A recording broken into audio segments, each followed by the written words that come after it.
Satnam Waheguru Sahib JIO.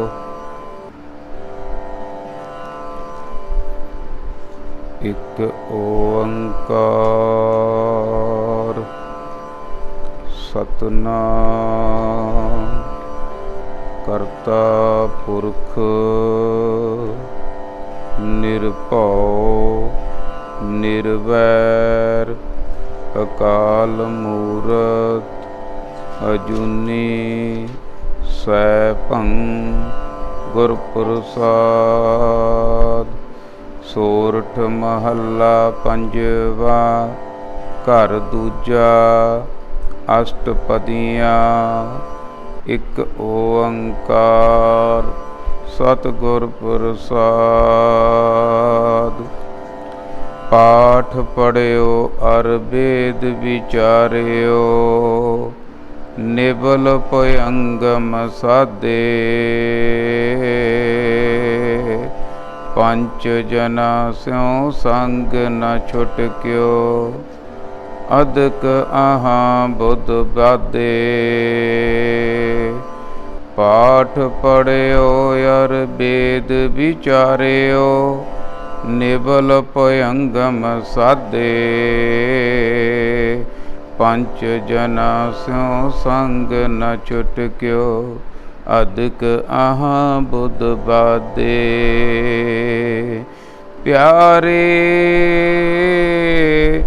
In with ਮਿਲਨ ਨ ਜਾਈ, ਮੈਂ ਕੀਏ ਕਰਮ ਅਨੇਕਾਂ।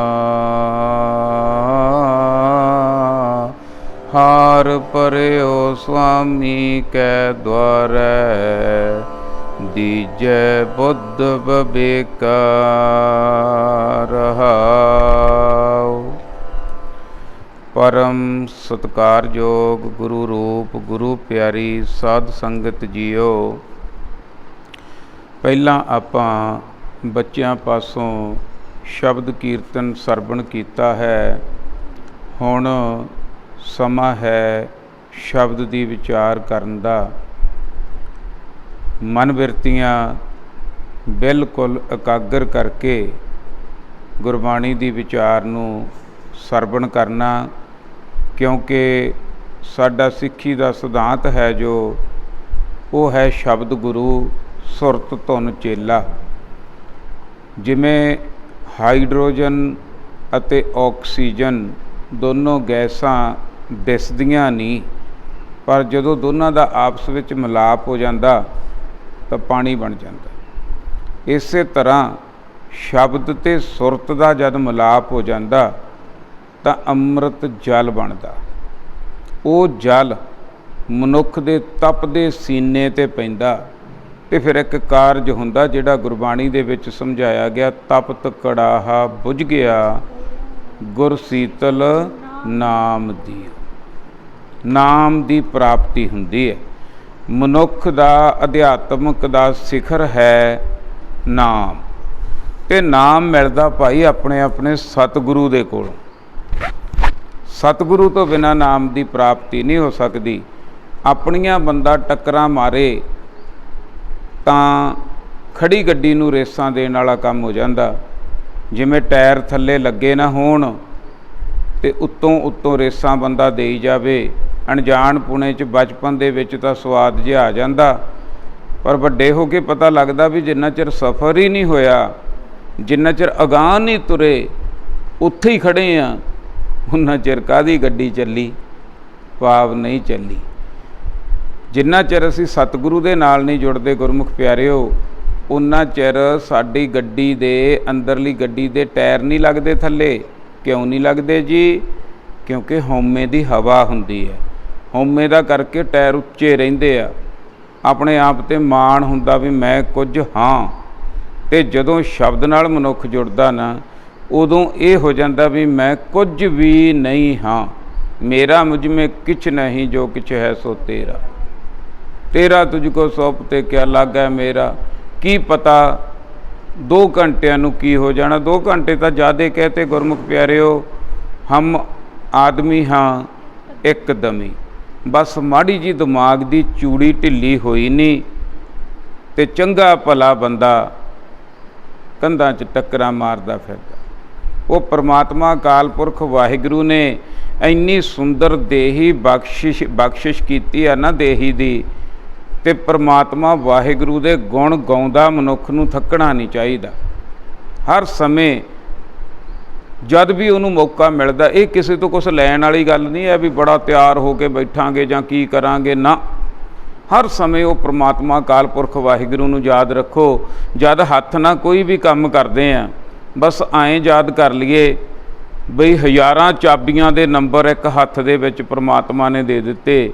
ਮੇਰਾ ਜੀ ਕਰਦਾ ਮੈਂ ਸੂਈ ਚੱਕ ਲਾਂ ਤੇ ਮੇਰਾ ਜੀ ਕਰਦਾ ਮੈਂ ਗਾਡਰ ਚੱਕ ਲਾਂ, ਉਸੇ ਹੱਥ ਨਾਲ। ਦੇਖੋ, ਬਰੀਕ ਵੀ ਹੋ ਸਕਦਾ, ਛੋਟੇ ਤੋਂ ਛੋਟਾ ਬਰੀਕ ਤੋਂ ਬਰੀਕ ਬਾਲ ਵੀ ਪਕੜਿਆ ਜਾ ਸਕਦਾ ਇਸੇ ਹੱਥ ਦੇ ਨਾਲ, ਤੇ ਭਾਰੀ ਤੋਂ ਭਾਰੀ ਚੀਜ਼ ਵੀ ਚੱਕੀ ਜਾ ਸਕਦੀ ਹੈ। 1 ਸੈਕਿੰਡ ਨਹੀਂ ਲੱਗਦਾ। ਫਿਰ ਜਦ ਆਪਾਂ ਨੂੰ ਪਿਆਸ ਲੱਗਦੀ ਆ, ਕਿੰਨਾ ਬੁਰਾ ਹਾਲ ਹੁੰਦਾ, ਤੇ ਅੰਦਰੋਂ ਫਿਰ ਆਵਾਜ਼ ਇੱਕ ਆਉਂਦੀ ਆ ਗੁਪਤ ਵੀ ਚੱਲ ਬਈ ਪਾਣੀ ਪੀ।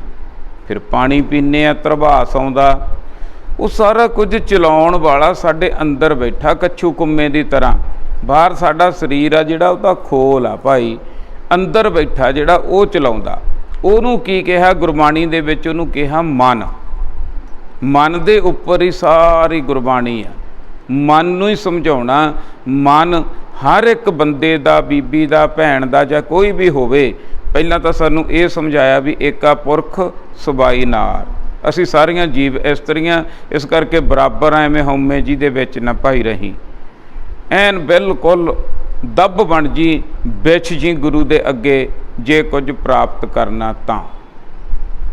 ਉਹ ਪਰਮਾਤਮਾ ਵਾਹਿਗੁਰੂ ਅਕਾਲ ਪੁਰਖ ਸਭ ਦੇ ਅੰਦਰ ਆ, ਤੇ ਸਾਰੇ ਅਸੀਂ ਪ੍ਰਾਪਤੀ ਕਰ ਸਕਦੇ ਹਾਂ। ਭਈ ਪ੍ਰਾਪਤ ਮਾਨਕ ਦੇ ਹੁਰੀਆ ਗੋਬਿੰਦ ਮਿਲਣ ਕੀ, ਇਹ ਤੇਰੀ ਵਰੀਆ। ਫਿਰ ਪ੍ਰਾਪਤੀ ਕਿਉਂ ਨਹੀਂ ਹੁੰਦੀ?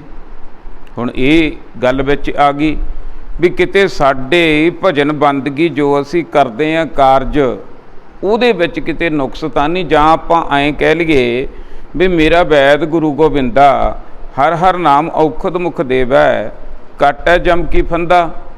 ਜਮਾਂ ਦੀਆਂ ਫਾਹੀਆਂ ਕੱਟ ਦੇਣ ਵਾਲਾ ਮੇਰਾ ਵੈਦ ਆ, ਗੁਰਬਾਣੀ ਆ। ਗੁਰਬਾਣੀ ਤਾਂ ਚੋਰਾਂ ਨੂੰ, ਡਾਕੂਆਂ ਨੂੰ ਸਾਧ ਬਣਾ ਦਿੰਦੀ ਹੈ, ਚੌਥੇ ਪਦ ਦੇ ਵਾਸੀ ਬਣਾ ਦਿੰਦੀ ਹੈ। ਸਿੱਖਾਂ ਦਾ ਜੀਵਨ ਤਾਂ ਕਿੱਡਾ ਵੱਡਾ ਉੱਚਾ ਸੁੱਚਾ ਹੁੰਦਾ, ਕਿਵੇਂ ਕੁਰਬਾਨੀਆਂ ਕਰ ਜਾਂਦੇ ਆ ਲੋਕ ਭਲਾਈ ਦੇ ਵਾਸਤੇ, ਕਿਵੇਂ ਆਪਣਾ ਆਪ ਵਾਰ ਜਾਂਦੇ ਆ, ਧਰਮ ਤੋਂ ਕਿਵੇਂ ਕੁਰਬਾਨ ਹੋ ਜਾਂਦੇ ਆ। ਕਿਹੜਾ ਐਸਾ ਅੰਦਰ ਮਾਦਾ ਪੈਦਾ ਹੁੰਦਾ, ਕਿਹੜੀ ਸ਼ਕਤੀ ਪੈਦਾ ਹੁੰਦੀ ਆ, ਤੇ ਉਹ ਸਾਰਾ ਕੁਝ ਸਾਡੇ ਨਾਲ ਕਿਉਂ ਨਹੀਂ ਹੁੰਦਾ? ਤਾਂ ਇਹ ਇੱਕ ਜਿਹੜੀ ਰੁਕਾਵਟ ਕਿਉਂ ਆ, ਕਿੱਥੇ ਆ? ਪਹਿਲੀ ਗੱਲ ਤਾਂ ਗੁਰਮੁਖ ਪਿਆਰਿਓ ਇਹ ਆ ਵੀ ਹਰ ਬੱਚੇ ਦੇ ਅੰਦਰ, ਹਰ ਬੰਦੇ ਦੇ ਅੰਦਰ ਇਹ ਸਵਾਲ ਆਉਣਾ ਚਾਹੀਦਾ, ਕੀ, ਕਿਉਂ ਤੇ ਕਿਵੇਂ। ਇਹ ਸਵਾਲਾਂ ਨੂੰ ਦੱਬਣਾ ਨਹੀਂ ਚਾਹੀਦਾ। ਅਗਰ ਅਸੀਂ ਬੱਚਿਆਂ ਦੇ ਸਵਾਲਾਂ ਨੂੰ ਦੱਬ ਦਿਆਂਗੇ ਤਾਂ ਬੱਚੇ ਸਾਡੇ ਮੰਦਬੁੱਧੀ ਹੋ ਜਾਣਗੇ ਧਾਰਮਿਕ ਪੱਖੋਂ, ਬਾਕੀ ਕੰਮਾਂ ਵਿੱਚ ਤੇਜ਼ ਰਹਿਣਗੇ, ਪਰ ਧਰਮ ਦੇ ਪੱਖੋਂ ਜਮਾਂ ਹੀ ਲੁੱਟੇ ਜਾਣਗੇ।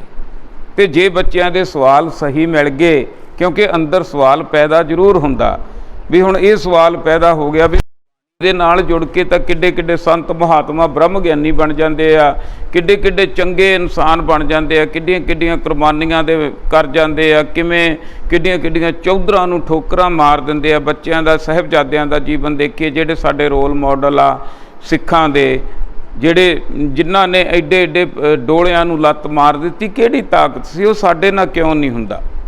ਬਸ ਇਹ ਸਵਾਲ ਜਦੋਂ ਪੈਦਾ ਹੋ ਗਿਆ, ਇਹ ਹੋਣਾ ਚਾਹੀਦਾ, ਤੇ ਫਿਰ ਆਪਾਂ ਇਸੇ ਸਵਾਲ ਦਾ ਜਵਾਬ ਗੁਰੂ ਤੋਂ ਲਵਾਂਗੇ। ਕਿਤੇ ਅਸੀਂ ਜੋ ਕਾਰਜ ਕਰ ਰਹੇ ਹਾਂ, ਕਿਤੇ ਉਹ ਗਲਤ ਤਾਂ ਨਹੀਂ ਕਰ ਰਹੇ, ਭਾਵ ਜਿਹੜੀ ਦਵਾਈ ਵੈਦ ਤੋਂ ਲਈ ਆ, ਕਿਤੇ ਅਸੀਂ ਗਲਤ ਤਾਂ ਨਹੀਂ ਖਾ ਰਹੇ, ਕਿਉਂਕਿ ਦਵਾਈ ਨੇ ਤਾਂ ਅਸਰ ਕਰਨਾ ਹੀ ਕਰਨਾ।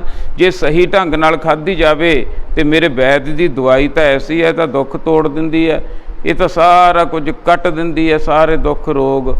ਫਿਰ ਸਾਡੇ ਨਾਲ ਕਿਉਂ ਨਹੀਂ ਹੋਇਆ? ਸਾਡੇ ਨਾਲ ਇਹ ਕਿਉਂ ਨਹੀਂ ਹੋ ਰਿਹਾ?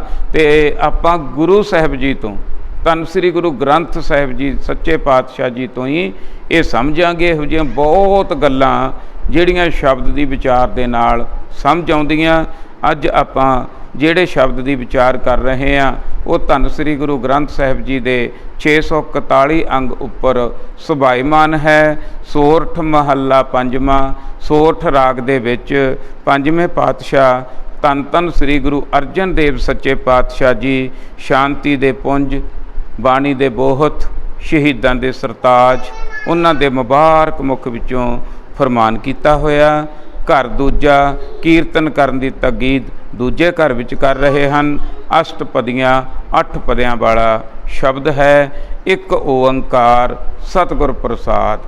ਬਸ 2 ਗੱਲਾਂ ਪਹਿਲਾਂ ਸਮਝਣੀਆਂ ਵੀ ਉਹ ਪ੍ਰਮਾਤਮਾ ਕੋਈ ਬੰਦਾ ਨਹੀਂ ਹੈ, ਇੱਕ ਸੁਪਰੀਮ ਪਾਵਰ ਆ। ਅਤੇ ਗੁਰਬਾਣੀ ਦਾ ਜੋ ਗਿਆਨ ਹੈ ਉਹ ਮੈਨੂੰ ਸਮਝਾਇਆ ਜਾ ਰਿਹਾ, ਮੈਂ ਝੋਲੀ ਅੱਡ ਕੇ ਇਹ ਪ੍ਰਾਪਤ ਕਰਨਾ। ਜੇ 2 ਗੱਲਾਂ ਇਹ ਯਾਦ ਰੱਖਾਂਗੇ ਗੁਰਬਾਣੀ ਤੋਂ 100% ਲਾਹਾ ਪ੍ਰਾਪਤ ਕਰ ਸਕਦੇ ਹਾਂ। ਅਗਰ 2 ਗੱਲਾਂ ਭੁੱਲ ਜਾਵਾਂਗੇ ਤਾਂ ਗੁਰਬਾਣੀ ਹੋਰ ਹੀ ਪਾਸੇ ਨੂੰ ਗੁਰਬਾਣੀ ਨੂੰ ਲੈ ਜਾਵਾਂਗੇ, ਕਦੇ ਕਿੱਧਰ ਨੂੰ ਕਦੇ ਕਿੱਧਰ ਨੂੰ, ਕਿਉਂਕਿ ਸੂਤ ਨਹੀਂ ਆਉਣਾ ਕੰਮ, ਸਹੀ ਵਿਚਾਰ ਨਹੀਂ ਬਣਨੀ। ਸੋ ਇਸ ਕਰਕੇ ਪਹਿਲਾਂ ਹੀ ਸਤਿਗੁਰੂ ਸੱਚੇ ਪਾਤਸ਼ਾਹ ਜੀ ਨੇ ਅਲਰਟ ਕਰ ਦਿੱਤਾ, ਇੱਕ ਓੰਕਾਰ ਸਤਿਗੁਰ ਪ੍ਰਸਾਦ। ਉਹ ਪ੍ਰਮਾਤਮਾ ਅਕਾਲ ਪੁਰਖ ਵਾਹਿਗੁਰੂ ਅੱਲਾ ਬੀਠਲ ਗੋਡ ਸੁਪਰੀਮ ਪਾਵਰ ਇੱਕ ਹੈ ਅਤੇ ਸਤਿਗੁਰਾਂ ਦੀ ਕਿਰਪਾ ਦੇ ਨਾਲ ਉਹਨੂੰ ਜਾਣਿਆ ਜਾ ਸਕਦਾ। ਸਤਿਗੁਰਾਂ ਦੀ ਕਿਰਪਾ ਕੀ ਹੁੰਦੀ ਹੈ, ਹੁਣ ਹੋਣੀ ਸ਼ੁਰੂ ਹੋ ਰਹੀ ਹੈ, ਕਿਉਂਕਿ ਜਿਹੜੀ ਵਿਚਾਰ ਆ ਨਾ ਇਹ ਕਿਰਪਾ ਹੀ ਆ। ਬਸ ਇਹਦੇ ਨਾਲ ਸਾਡਾ ਅਗਰ ਮਨ ਮੰਨ ਜਾਵੇ, ਮਨ ਇਹ ਧਿਆਨ ਦੇ ਨਾਲ ਸਰਵਣ ਕਰ ਲਵੇ ਅੱਜ ਦੀ ਵਿਚਾਰ ਨੂੰ, ਤਾਂ ਬਹੁਤ ਕੁਝ ਪ੍ਰਾਪਤ ਹੋ ਸਕਦਾ ਮਨੁੱਖ ਨੂੰ। ਬਸ ਪਹਿਲਾਂ ਇਹੀ ਧਿਆਨ 'ਚ ਰੱਖਣਾ ਕਿ ਇੱਕ ਓੰਕਾਰ ਸਤਿਗੁਰ ਪ੍ਰਸਾਦ। ਪਾਠ ਪੜ੍ਹਿਓ ਅਰ ਵੇਦ ਵਿਚਾਰਿਓ, ਨਿਬਲ ਭੁਯੰਗਮ ਸਾਧੇ। ਪੰਚ ਜਨਾ ਸਿਉ ਸੰਗ ਨ ਛੁਟਕਿਓ, ਅਦਕ ਆਹਾਂ ਬੁੱਧ ਬਾਦੇ। ਪਿਆਰੇ ਇਨ ਬਿਦ ਮਿਲਣ ਨਾ ਜਾਈ, ਮੈਂ ਕੀਏ ਕਰਮ ਅਨੇਕਾਂ। ਹਾਰ ਪਰਿਓ ਸੁਆਮੀ ਕਹਿ ਦੁਆਰੈ, ਦੀਜੈ ਬੁੱਧ ਬਵੇਕਾਂ ਰਹਾਓ। ਹੁਣ ਰਹਾਉ ਦੀ ਪੰਕਤੀ ਨੂੰ ਪਹਿਲਾਂ ਆਪਾਂ ਵਿਚਾਰਾਂਗੇ, ਕਿਉਂਕਿ ਰਹਾਉ ਦੀ ਪੰਕਤੀ ਸੈਂਟਰਲ ਆਈਡੀਆ ਹੁੰਦੀ ਹੈ। ਰਹਾਉ ਦੀ ਪੰਕਤੀ ਦੇ ਆਲੇ ਦੁਆਲੇ ਸ਼ਬਦ ਦੀ ਵਿਚਾਰ ਨੇ ਘੁੰਮਣਾ ਹੁੰਦਾ। ਰਹਾਉ ਵਿੱਚ ਸਮਝਾ ਰਹੇ ਹਨ ਪਿਆਰੇ। ਇਹ ਪਿਆਰੇ ਸਿੱਖਾ ਕਿਹਨੂੰ ਸਮਝਾਇਆ ਜਾ ਰਿਹਾ? ਸਾਨੂੰ, ਮੈਨੂੰ। ਹੁਣ ਧੰਨ ਸ੍ਰੀ ਗੁਰੂ ਗ੍ਰੰਥ ਸਾਹਿਬ ਸੱਚੇ ਪਾਤਸ਼ਾਹ ਜੀ ਪੰਜਵੇਂ ਪਾਤਸ਼ਾਹ ਜੀ ਹਾਜ਼ਰ ਨਾਜ਼ਰ ਹੋ ਕੇ ਸਮਝਾ ਰਹੇ ਹਨ। ਪਿਆਰੇ, ਇਹ ਪਿਆਰੇ ਸਿੱਖਾ, ਪਿਆਰੇ ਪੁੱਤਾ, ਪਿਆਰੇ ਬੇਟੇ, ਧੀ ਪੁੱਤ ਇੱਕੋ ਹੀ ਆ ਗੁਰੂਆਂ ਦੇ ਵਾਸਤੇ। ਤਾਂ ਪਿਆਰੇ ਇਨ ਬਿਦ ਮਿਲਣ ਨਾ ਜਾਈ, ਇਹ ਤਰੀਕਿਆਂ ਦੇ ਨਾਲ ਪ੍ਰਮਾਤਮਾ ਦਾ ਮਿਲਾਪ ਨਹੀਂ ਹੁੰਦਾ। ਮੈਂ ਕੀਏ ਕਰਮ ਅਨੇਕਾਂ, ਪੰਜਵੇਂ ਪਾਤਸ਼ਾਹ ਜੀ ਸਮਝਾ ਰਹੇ ਹਨ ਆਪਣੇ ਸਿੱਖਾਂ ਨੂੰ। ਮੈਂ ਅਨੇਕਾਂ ਇਹੋ ਜਿਹੇ ਕੰਮ ਕਰਕੇ ਦੇਖ ਲਏ। 2 ਤਰ੍ਹਾਂ ਬੰਦੇ ਨੂੰ ਸੋਝੀ ਹੁੰਦੀ ਹੈ, ਜਾਂ ਤਾਂ ਖੁਦ ਆਪ ਕਰਕੇ ਦੇਖੇ ਅਤੇ ਜਾਂ ਕਿਸੇ ਵਿਸ਼ਵਾਸ ਵਾਲੇ 'ਤੇ ਇਹ ਹੋਵੇ ਵੀ ਉਹਨੇ ਆਹ ਕੰਮ ਕਰਕੇ ਦੇਖ ਲਿਆ ਅਤੇ ਉਹਦੀ ਗੱਲ ਮੰਨ ਲਈ ਜਾਵੇ।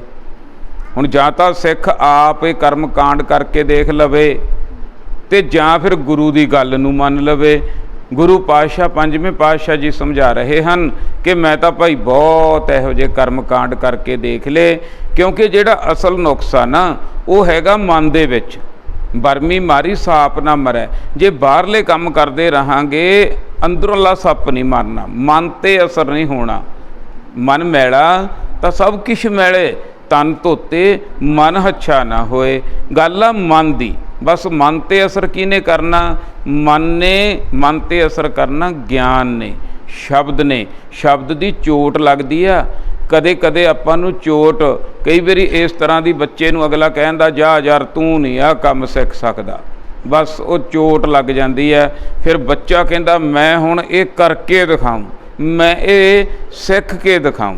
ਬਸ ਇਹੀ ਚੋਟ ਜਿਹੜੀ ਸ਼ਬਦ ਦੀ ਸਾਡੇ ਮਨਾਂ ਨੂੰ ਲੱਗ ਜਾਵੇ ਤਾਂ ਅਸੀਂ ਕਹੀਏ ਵੀ ਅਸੀਂ ਪ੍ਰਮਾਤਮਾ ਨੂੰ ਮਿਲ ਕੇ ਦਿਖਾਵਾਂਗੇ, ਅਸੀਂ ਪ੍ਰਮਾਤਮਾ ਦੀ ਪ੍ਰਾਪਤੀ ਕਰਕੇ ਦਿਖਾਵਾਂਗੇ ਸਤਿਗੁਰੂ ਸੱਚੇ ਪਾਤਸ਼ਾਹ ਜੀ। ਤੇ ਕਿਵੇਂ ਫਿਰ ਮਿਲਿਆ ਜਾ ਸਕਦਾ? ਅਨੇਕਾਂ ਕਰਮ ਕਾਂਡ ਕਰਕੇ ਦੇਖ ਲੈ, ਗੱਲ ਨਹੀਂ ਬਣੀ। ਤੇ ਫਿਰ ਅਖੀਰ ਦੇ ਵਿੱਚ ਹਾਰ ਪਰਿਓ ਸੁਆਮੀ ਕੈ ਦੁਆਰੈ, ਦੀਜੈ ਬੁੱਧ ਵਿਵੇਕਾ। ਅਸਲ ਕਹਾਣੀ ਕੀ ਹੈ ਭਾਈ? ਸਾਰਾ ਕੁਝ ਛੱਡ ਕੇ ਗੁਰੂ ਦੇ ਅੱਗੇ ਢਹਿ ਪੈ।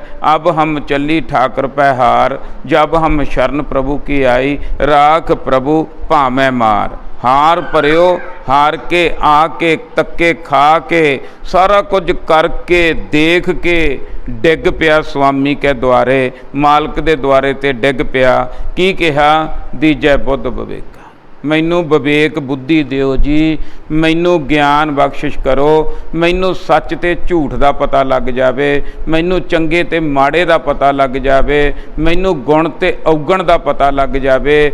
ਐਸੀ ਵਿਵੇਕ ਬੁੱਧ ਦਿਓ। ਵਿਵੇਕ ਬੁੱਧ ਜਿਹੜੀ ਕਿਹਾ ਜਾਂਦਾ, ਕਹਿੰਦੇ ਹੰਸ ਕੋਲੇ ਵਿਵੇਕ ਬੁੱਧੀ ਹੁੰਦੀ ਹੈ।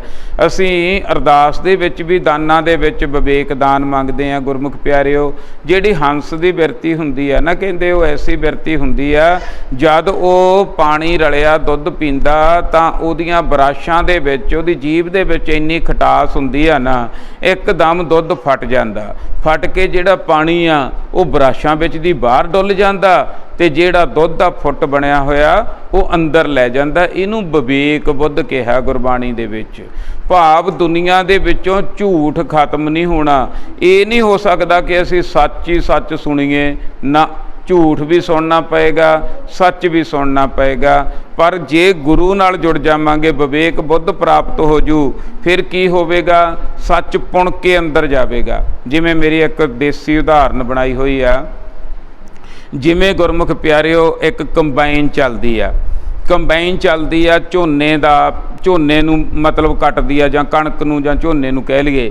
ਉਹ ਸਾਰਾ ਕੁਛ ਹੀ ਗਲੱਸ ਲੈਂਦੀ ਆ, ਪਹਿਲਾਂ ਤਾਂ ਅੰਦਰ ਲੈ ਜਾਂਦੀ ਆ, ਸਾਰਾ ਕੁਝ ਆਪਣੇ ਮੂੰਹ 'ਚ ਪਾ ਲੈਂਦੀ ਆ, ਪਾ ਕੇ ਫਿਰ ਉਹਦੇ ਵਿੱਚ ਲੱਗੇ ਹੋਏ ਆ ਛਾਣਨੇ। ਫਿਰ ਉਹ ਗਲੱਛ ਦਿੰਦੀ ਆ ਬਾਹਰ, ਗੋਹਾ ਜਿਹਾ ਜਿਹੜਾ ਬਾਹਰ ਕਰ ਦਿੰਦੀ ਆ, ਉਹ ਪਿੱਛੇ ਸਿੱਟਦੀ ਜਾਂਦੀ ਆ। ਤੇ ਜਿਹੜੇ ਦਾਣੇ ਆ ਉਹਨਾਂ ਨੂੰ ਫਿਰ ਇੱਕ ਛਾਣਨੇ 'ਚ, ਇੱਕ ਤੋਂ ਦੂਜੇ 'ਚ, ਦੂਜੇ ਤੋਂ ਤੀਜੇ 'ਚ, ਮੇਰਾ ਖਿਆਲ ਆ ਵੀ 4 ਛਾਣਨੇ ਤਾਂ ਹੋਣਗੇ ਹੀ, ਜ਼ਿਆਦਾ ਨਹੀਂ ਮੈਨੂੰ ਪਤਾ। ਉਹ ਛਾਣ ਕੇ ਭਾਵ ਕੇ ਐਨ ਪਿਓਰ ਇੱਕ ਪਾਸੇ ਕੱਢ ਕੇ ਤੇ ਟਰਾਲੀ ਦੇ ਵਿੱਚ ਪਾ ਦਿੰਦੀ ਹੈ। ਤੇ ਮੈਂ ਉਹ ਉਦਾਹਰਨ ਬਣਾਈ ਆ ਵਿਵੇਕ ਬੁੱਧ ਦੀ, ਵੀ ਜਿਵੇਂ ਝੂਠ ਤੇ ਸੱਚ ਮਨੁੱਖ ਕੋਈ ਐਸਾ ਨਹੀਂ ਹੈ ਵੀ ਮੈਂ ਝੂਠ ਵੱਲੋਂ ਕੰਨ ਬੰਦ ਕਰ ਲੂੰ ਤੇ ਕੱਲਾ ਸੱਚ ਹੀ ਸੁਣੂੰ। ਨਹੀਂ, ਝੂਠ ਵੀ ਸੁਣਨਾ ਪੈਣਾ, ਸੱਚ ਵੀ ਸੁਣਨਾ ਪੈਣਾ। ਪਰ ਗੱਲ ਕੀ ਹੈ? ਛਾਣਨੇ ਬਦਲ ਲਾ, ਕੰਬਾਈਨ ਦੇ ਛਾਣਨੇ ਆ ਨਾ ਜਿਹੜੇ, ਉਹ ਵਧੀਆ ਪਾ ਲਾ, ਚੇਂਜ ਕਰ ਲਾ, ਕਿਉਂਕਿ ਸੁਣੇਗਾ ਸਾਰਾ ਕੁਝ ਹੀ, ਕੰਬਾਈਨ ਵਾਂਗੂ ਗਲੱਛ ਲੇਗਾ ਸਾਰਾ ਕੁਝ ਹੀ। ਤੇ ਜਿਹੜਾ ਹੈਗਾ ਫਾਲਤੂ ਐਕਸਟਰਾ ਵਾਧੂ ਆ, ਜਿਹੜਾ ਤੇਰੇ ਕੰਮ ਦਾ ਗਿਆਨ ਨਹੀਂ ਹੈ, ਜਿਹੜਾ ਤੇਰਾ ਮਨ ਤੇ ਕੰਮ ਨਹੀਂ ਕਰਦਾ, ਜਿਹੜਾ ਤੇਰੇ ਪ੍ਰਮਾਤਮਾ ਦੇ ਮਿਲਾਪ ਵਾਸਤੇ ਕੰਮ ਨਹੀਂ ਕਰਦਾ, ਉਹ ਗਿਆਨ ਨੂੰ ਬਾਹਰ ਗਲੱਛਦੀ। ਤੇ ਅਸਲੀ ਗਿਆਨ ਆ ਜਿਹੜਾ, ਜੇ ਕਿਤੋਂ ਮਿਲ ਗਿਆ ਕਿਣਕਾ ਮਾਤਰ, ਉਹ ਅੰਦਰ ਲੈ ਜੀ। ਇਹਨੂੰ ਕਹਿੰਦੇ ਆ ਵਿਵੇਕ ਬੁੱਧ।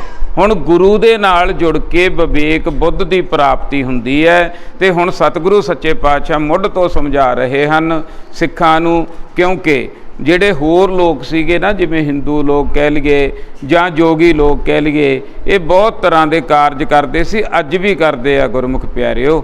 ਦੇਖੋ, ਸਾਡਾ ਸਿੱਖੀ ਦਾ ਸਿਧਾਂਤ ਐਸਾ, ਜੀਓ ਔਰ ਜਿਉਣ ਦਿਓ।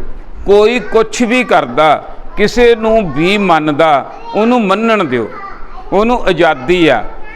ਪਰ ਸ਼ਬਦ ਦਾ ਗਿਆਨ ਜ਼ਰੂਰ ਸੁਣਾ ਦਿਓ ਵੀ ਸ਼ਬਦ ਭਾਈ ਆਹ ਕਹਿੰਦਾ। ਜੇ ਸ਼ਬਦ ਦਾ ਗਿਆਨ ਸੁਣਾਇਆ ਹੁੰਦਾ ਤਾਂ ਜਿਹੜਾ ਦੂਜੇ ਪਾਸੇ ਨੂੰ ਬੰਦੇ ਲੋਕ ਆ ਜਾਂਦੇ ਨਾ, ਉੱਧਰ ਜਾਣਾ ਹੀ ਨਹੀਂ ਸੀ। ਗੁਰਮੁਖ ਪਿਆਰਿਓ, ਜੇ ਸਰਕਾਰੀ ਸਕੂਲਾਂ ਦੇ ਉੱਪਰ ਡੰਡਾ ਰਹਿੰਦਾ, ਵਧੀਆ ਰਹਿੰਦੇ ਨਾ, ਪ੍ਰਾਈਵੇਟ ਸਕੂਲ ਖੁੱਲ੍ਹਣਾ ਹੀ ਨਹੀਂ ਸੀ। ਜੇ ਕਿਤੇ ਸਾਡੇ ਗੁਰੂ ਘਰਾਂ ਦੇ ਵਿੱਚ ਹੀ ਵਧੀਆ ਵਿਚਾਰ ਹੁੰਦੀ ਤਾਂ ਹੋਰ ਜਿਹੜਾ ਉਰੇ ਪਰੇ ਲੋਕਾਂ ਨੇ ਜਾਣਾ ਹੀ ਨਹੀਂ ਸੀ ਕਿਤੇ।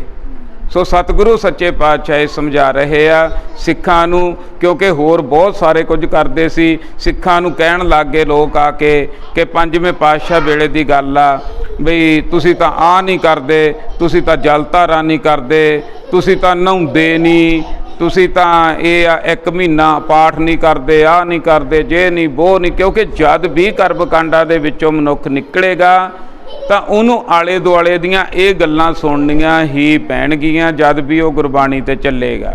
ਤੇ ਪੰਜਵੇਂ ਪਾਤਸ਼ਾਹ ਵੇਲੇ ਵੀ ਸਿੱਖਾਂ ਨੂੰ ਸੁਣਨੀਆਂ ਪਈਆਂ।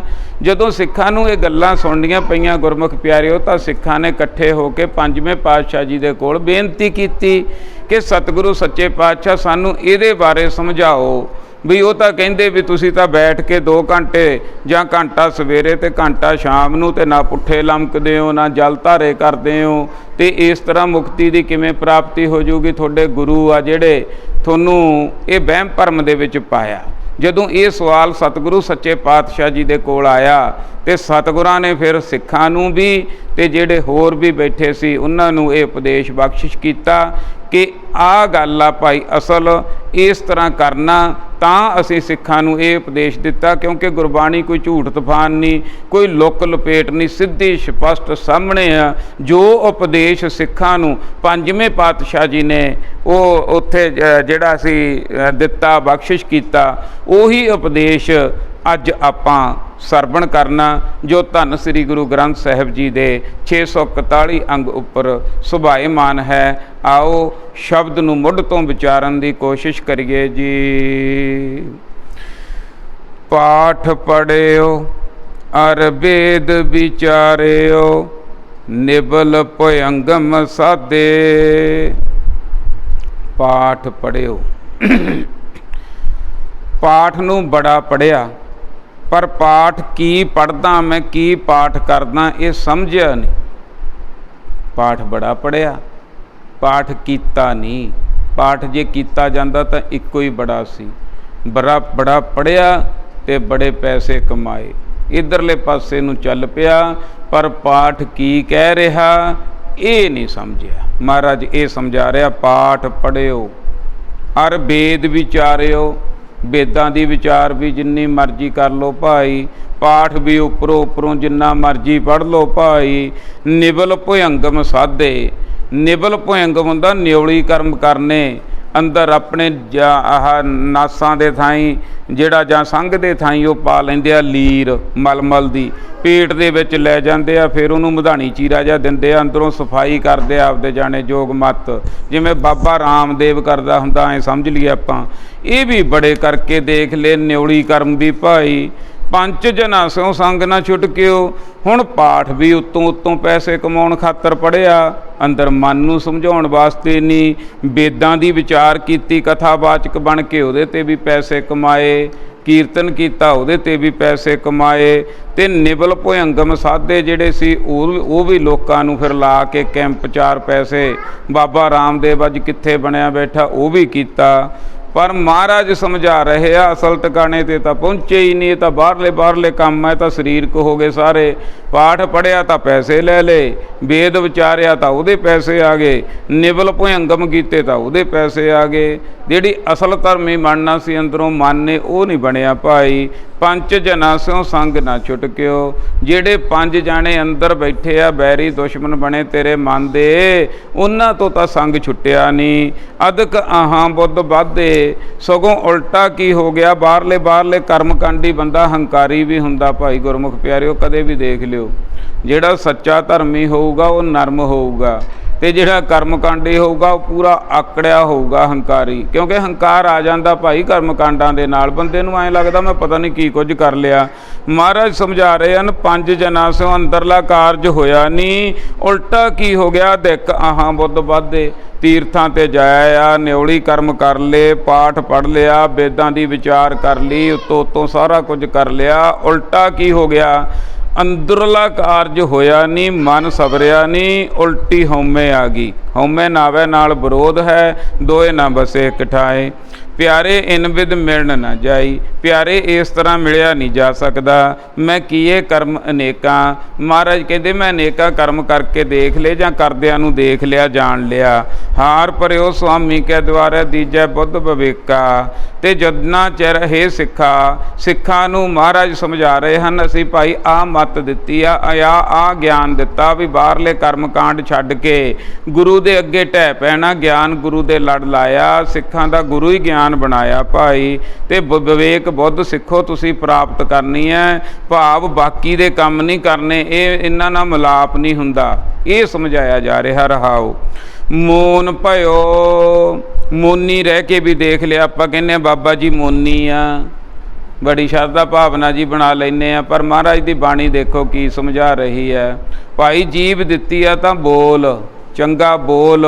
ਰੱਬ ਜੀਭ ਹੀ ਨਾ ਲਾਉਂਦਾ, ਇਹਦਾ ਮਤਲਬ ਰੱਬ ਨੇ ਗਲਤੀ ਕਰ ਲਈ, ਇਹਦਾ ਮਤਲਬ ਰੱਬ ਨੂੰ ਚੈਲੰਜ ਕਰਦਾ ਤੂੰ ਵੀ ਜੀਭ ਤਾਂ ਤੇਰੀ ਲਾਈ ਹੋਈ ਆ ਬੋਲਣ ਵਾਸਤੇ, ਮੈਂ ਨਹੀਂ ਬੋਲਦਾ।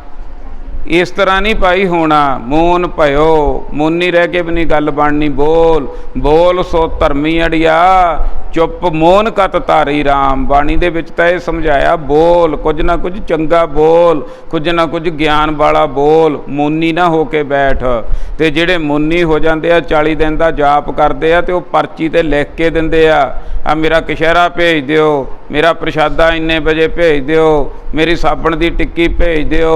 ਸਿਰਫ ਮੂੰਹ ਤੋਂ ਨਹੀਂ ਬੋਲਦੇ, ਮਨ ਤਾਂ ਗੁਰਮੁਖ ਪਿਆਰਿਓ ਬੋਲਦਾ ਹੀ ਹੁੰਦਾ। ਪਰ ਜਿੰਨਾ ਚਿਰ ਗੁਰਬਾਣੀ ਲੜ ਨਹੀਂ ਲੱਗਦੇ ਉਹਨਾਂ ਚਿਰ ਡੂੰਘਾਈਆਂ ਦਾ, ਇਹਨਾਂ ਗੱਲਾਂ ਦਾ ਪਤਾ ਨਹੀਂ ਲੱਗਣਾ।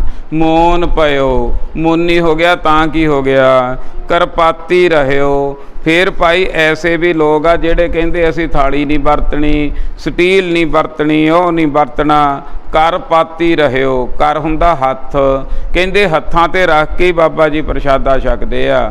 ਇਹ ਵੀ ਰਹਿ ਗਏ ਤਾਂ ਕੀ ਹੋ ਗਿਆ, ਭਾਵੇਂ ਤਾਲੀ 'ਚ ਖਾ ਲਾ ਤੇ ਭਾਵੇਂ ਭਾਈ ਹੱਥਾਂ ਤੇ ਖਾ ਲਾ। ਇਹਦੇ 'ਚ ਕੀ ਹੈ, ਇਹਦੇ 'ਚ ਕਿੰਨਾ ਕੁ ਤੂੰ ਧਰਮੀ ਬਣਨ ਦਾ ਤੇਰਾ ਹੋ ਗਿਆ। ਨਗਨ ਫਿਰਿਓ ਬਨ ਮਾਹੀ, ਇੱਕ ਨਾਗੇ ਫਿਰਦੇ ਆ, ਕਹਿੰਦੇ ਕੱਪੜੇ ਹੀ ਨਹੀਂ ਪਾਉਣੇ, ਬਣਾ 'ਚ ਫਿਰਦੇ ਆ। ਭਾਈ ਜੰਗਲਾਂ 'ਚ ਜਾਨਵਰ ਫਿਰ ਜਾਂਦੇ, ਤੈਨੂੰ ਦਿਮਾਗ ਦਿੱਤਾ ਪਰਮਾਤਮਾ ਨੇ, ਵਾਹਿਗੁਰੂ ਨੇ। ਸਿਆਣਪ ਦੀ ਨਿਸ਼ਾਨੀ ਪਹਿਲੀ ਕੀ ਹੁੰਦੀ ਆ ਗੁਰਮੁਖ ਪਿਆਰਿਓ, ਜਿਹੜੇ ਨਾਗੇ ਫਿਰਦੇ ਆ ਨਾ, ਉਹ ਤਾਂ ਪਹਿਲੀ ਪੌੜੀ ਇੱਕ ਪੁਆਇੰਟ ਵੀ ਨਹੀਂ ਸਿਆਣਪ ਦਾ ਜਾਣ ਸਕੇ। ਕਿਸ ਤਰ੍ਹਾਂ, ਜਦ ਬੰਦਾ ਕਮਲਾ ਹੁੰਦਾ ਉਦੋਂ ਨੰਗਾ ਫਿਰਦਾ ਹੁੰਦਾ ਗੁਰਮੁਖ ਪਿਆਰਿਓ। ਜਦ ਬੰਦੇ ਕਮਲੇ ਨੂੰ ਜਾਂ ਸ਼ਰਾਬੀ ਨੂੰ, ਕਿਸੇ ਤਰ੍ਹਾਂ ਦੇ ਨੂੰ, ਕੱਪੜੇ ਪਾਟੇ ਨੂੰ ਮਾੜੀ ਮੋਟੀ ਵੀ ਸੁਰਤ ਆਵੇਗੀ, ਮਾੜਾ ਮੋਟਾ ਵੀ ਬੰਦਾ ਹੋਸ਼ ਦੇ ਵਿੱਚ ਆਵੇਗਾ, ਆਪਣਾ ਸਰੀਰ ਢਕਣ ਦੀ ਕੋਸ਼ਿਸ਼ ਕਰੇਗਾ। ਸਮਝ ਦੀ ਗਿਆਨ ਦੀ ਪਹਿਲੀ ਨਿਸ਼ਾਨੀ ਹੀ ਇਹ ਆ। ਤੇ ਪਰ ਮਹਾਰਾਜ ਸਮਝਾ ਰਹੇ ਆ, ਇੱਕ ਬਣਾ ਦੇ ਵਿੱਚ ਨੰਗੇ ਫਿਰਦੇ ਆ ਤੇ ਜਾਨਵਰ ਬਥੇਰੇ ਫਿਰਦੇ ਆ ਭਾਈ, ਪਸ਼ੂ ਪੰਛੀ ਬਥੇਰੇ ਫਿਰਦੇ ਆ। ਮੋਨ ਭਇਓ ਕਰਪਾਤੀ ਰਹਿਓ, ਨਗਨ ਫਿਰਿਓ ਬਨ ਮਾਹੀ, ਤਟ ਤੀਰਥ ਸਭ ਧਰਤੀ ਭਰਮਿਓ, ਦੁਬਦਾ ਛੁਟਕੈ ਨਾਹੀ। ਤਟ ਤੀਰਥ, ਅੱਗੋਂ ਜਿਹੜੇ ਜੋਗੀ ਹੁੰਦੇ ਆ ਨਾ, ਜਦ ਯੋਗ ਮੱਤ ਲੈਂਦੇ ਆ, ਜਦੋਂ ਅਸੀਂ ਗੁਰੂ ਧਾਰਨ ਕਰਦੇ ਆ ਨਾ ਸਿੱਖ, ਤਾਂ ਸਿੱਖਾਂ ਨੂੰ ਕੀ ਸਮਝਾਇਆ ਜਾਂਦਾ, ਗੁਰਬਾਣੀ ਵੱਧ ਤੋਂ ਵੱਧ ਪੜ੍ਹਨੀ, ਸੁਣਨੀ ਤੇ ਸਮਝਣੀ ਹੈ। ਇਹੀ ਤੇਰਾ ਗੁਰੂ ਆ, ਇੱਥੋਂ ਹੀ ਤੈਨੂੰ ਪ੍ਰਮਾਤਮਾ ਮਿਲਣਾ, ਸਾਰਾ ਕੁਝ ਤੇਰਾ ਇਹੀ ਆ। ਤੇ ਜਿਹੜੇ ਯੋਗ ਆ ਨਾ, ਯੋਗ ਮੱਤ ਲੈਂਦੇ, ਉਹ ਕੀ ਸਮਝਾਉਂਦੇ ਆ, ਉਹਨਾਂ ਦੇ ਗੁਰੂ ਕੀ ਸਮਝਾਉਂਦੇ ਆ, ਲੈ ਭਾਈ ਅੱਜ ਤੋਂ ਤੇਰਾ ਕੋਈ ਟਿਕਾਣਾ ਨਹੀਂ ਰਿਹਾ, ਅੱਜ ਤੋਂ ਤੂੰ ਇੱਕ ਜਗ੍ਹਾ ਤੇ ਨਹੀਂ ਬਹਿਣਾ, ਤੂੰ ਰਮਤਾ ਜੋਗੀ ਜਿਹਨੂੰ ਕਹਿ ਲਈਏ ਵੀ ਤੁਰਈ ਫਿਰਨਾ। ਭਾਵ ਅਰਥ ਕੀ ਹੁੰਦਾ ਇਹਦਾ ਅਸਲ ਦੇ ਵਿੱਚ, ਕਿ ਤੈਨੂੰ ਹਉਮੈ ਨਾ ਹੋ ਜੇ, ਹੰਕਾਰ ਨਾ ਹੋ ਜੇ। ਪਰ ਅੱਜ ਕੱਲ੍ਹ ਆ ਜਿਹੜਾ ਉਹ ਹੋਰ ਕੁਝ ਚੱਲ ਪਿਆ। ਮਹਾਰਾਜ ਸਮਝਾ ਰਹੇ ਹਨ, ਇਹ ਵੀ ਕਰਕੇ ਦੇਖ ਲਾ, ਭਾਵੇਂ ਭਾਈ ਤੁਰਿਆ ਫਿਰ ਬਾਹਰ, ਮੋਨ ਧਾਰ ਕੇ ਤੁਰਿਆ ਫਿਰ, ਜੋਗੀ ਬਣ ਕੇ ਤੁਰਿਆ ਫਿਰ, ਆਪਦਾ ਗੁਜ਼ਾਰਾ ਹੀ ਕਰੇਗਾ, ਪਰਮਾਤਮਾ ਦੀ ਪ੍ਰਾਪਤੀ ਨਹੀਂ ਹੋਵੇਗੀ। ਤੀਰਥ ਸਭ ਧਰਤੀ ਭਰਮਿਓ, ਦੁਬਦਾ ਛੁਟਕੈ ਨਾਹੀ। ਜਿੱਥੇ ਮਰਜੀ ਚਲਿਆ ਜਾ, ਆਹ ਦੇਸ਼ ਛੱਡ ਕੇ ਦੂਜੇ ਦੇਸ਼ ਦੇ ਵਿੱਚ ਚਲਿਆ ਜਾ, ਜਿੱਥੇ ਮਰਜੀ ਪਹੁੰਚ ਜਾ ਭਾਈ, ਜਿੰਨਾ ਚਿਰ ਤੇਰੇ ਮਨ ਦੇ ਵਿੱਚ ਦੁਬਦਾ ਨਾ, ਉਹਨਾਂ ਚਿਰ ਗੱਲ ਨਹੀਂ ਬਣਨੀ। ਦੁਬਦਾ ਛੁਟਕੈ ਨਾਹੀ, ਇੱਕ ਪ੍ਰਮਾਤਮਾ ਨੂੰ ਨਾ ਸਮਝਿਆ। ਇੱਕ ਪ੍ਰਮਾਤਮਾ ਨੂੰ ਸਮਝਣ ਦੇ ਵਾਸਤੇ ਸਾਰੀ ਗੁਰਬਾਣੀ ਹੈ ਕਿ ਇੱਕ ਓੰਕਾਰ ਦੇ ਨਾਲ ਜੁੜੋ ਭਾਈ। ਜਦੋਂ ਦੁਬਦਾ ਆ ਗਈ, ਜਦੋਂ ਦਵੈਤ ਆ ਗਈ, ਦੇਖੋ ਦਾਣਾ ਉਹੀ ਹਰਾ ਹੁੰਦਾ ਜਿਹੜਾ ਸਾਬਤ ਹੁੰਦਾ। ਜਦੋਂ ਦਾਲ ਬਣ ਗਈ ਨਾ ਕਿਸੇ ਦੀ, ਉਦੋਂ ਜ਼ਿਮੀਂਦਾਰ ਬੀਜਦਾ ਨਹੀਂ, ਅਗਲਾ ਕਹਿੰਦਾ ਦਾਲ ਨੇ ਨਹੀਂ ਉੱਗਣਾ। ਇਹੀ ਚੀਜ਼ ਆ ਦਵੈਤ। ਜਦੋਂ ਸਾਡਾ ਮਾੜਾ ਜਿਹਾ ਧਿਆਨ ਵੀ ਇੱਧਰ ਉੱਧਰ ਹੋ ਗਿਆ, ਗੁਰੂ ਦੇ ਉੱਪਰ ਭਰੋਸਾ ਨਾ ਰਿਹਾ, ਗੁਰੂ ਗ੍ਰੰਥ ਸਾਹਿਬ ਜੀ ਤੋਂ ਇੱਧਰ ਉੱਧਰ ਹੋ ਗਏ, ਤਾਂ ਦਵੈਤ 'ਚ ਫਸ ਗਏ ਸਮਝ ਲਓ ਭਾਈ। ਇੱਕ ਦੇ ਨਾਲ ਜੁੜਨਾ, ਦੁਬਦਾ ਛੁਟਕੈ ਨਾਹੀ। ਤੇ ਇਹ ਫਿਰਨ ਦੇ ਨਾਲ ਵੀ ਦੁਬਦਾ ਨਹੀਂ ਜਾਂਦੀ। ਤੇ ਦੁਬਦਾ ਫਿਰ ਜਾਂਦੀ ਕਿਵੇਂ ਆ, ਥੋੜ੍ਹਾ ਜਿਹਾ ਸਮਝ ਲਈਏ ਬਹਿ ਕੇ ਗਿਆਨ ਲੈਣ ਦੇ ਨਾਲ। ਬੈਠ ਕੇ ਟਿਕ ਕੇ ਗਿਆਨ ਲੈਣ ਦੇ ਨਾਲ ਦੁਬਦਾ ਨਿਕਲ ਜਾਂਦੀ ਹੈ ਸ਼ਬਦ ਦੀ ਵਿਚਾਰ ਦੇ ਨਾਲ ਜੁੜਨ ਦੇ ਨਾਲ। ਮਨ ਕਾਮਨਾ ਤੀਰਥ ਜਾਏ ਬਸਿਓ ਸਿਰ ਕਰਬਤ ਤਰਾਏ। ਹੋਰ ਅੱਗੇ ਮਹਾਰਾਜ ਸਮਝਾ ਰਹੇ ਹਨ ਕਿ ਤੀਰਥਾਂ ਤੇ ਜਾਣ ਦਾ ਬਹੁਤ ਰਿਵਾਜ ਸੀ, ਅੱਜ ਵੀ ਹੈਗਾ। ਮਹਾਰਾਜ ਸਮਝਾ ਰਹੇ ਹਨ, ਦੇਖੋ ਤੀਰਥ ਤੇ ਦੋ ਪ੍ਰਕਾਰ ਦਾ ਜਾਣ ਹੁੰਦਾ। ਥੋੜੀ ਜਿਹੀ ਡੂੰਘਾਈ ਆ ਇਹ, ਕਈ ਵਾਰੀ ਅਗਲਾ ਨਾ ਹੋਰ ਹੀ ਮੱਤ ਜੀ ਉੱਤੋਂ ਹੀ ਗੱਲ ਜੀ ਸੁਣ ਕੇ ਅਗਲਾ ਕਹਿੰਦਾ ਖਨੀ ਤੀਰਥਾਂ ਤੇ ਜਾਣਾ, ਜਿਹੜਾ ਗੁਰੂ ਘਰਾਂ ਤੇ ਜਾਣਾ ਨਾ, ਇਹ ਇਤਿਹਾਸਕ ਗੁਰਦੁਆਰਿਆਂ ਨੂੰ ਸਮਝਣ ਦੇ ਵਾਸਤੇ ਜਾਣਾ। ਸਾਡਾ ਇਤਿਹਾਸ ਆ, ਸਾਡੇ ਗੁਰੂ ਸਾਹਿਬਾਨ ਆ। ਇੱਕ ਜਾਣਾ ਰੱਬ ਦੇ ਮਿਲਾਪ ਵਾਸਤੇ ਤੀਰਥਾਂ ਤੇ, ਉਹ ਸਮਝਾਇਆ ਗਿਆ।